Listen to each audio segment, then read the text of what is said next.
Today we'll talk about how can you figure out the solution or know how you can do that to log out of all these decisions on your Roblox app. So all you have to do in the first, just go down, click on more down here. When you click on more, it's going to take you to this list. It's going to show for you like this. You're scrolling down here until you will find settings. Just click on settings. Then it's going to take you to this list here. Click here on security. So then you just switch into open video here.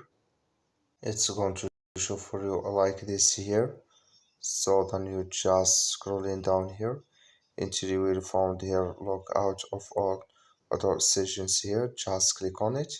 Then it's going to log out of your all accounts you are logging up before or sign up before. That's all. Thank you for watching. Don't forget to support us by liking, subscribe.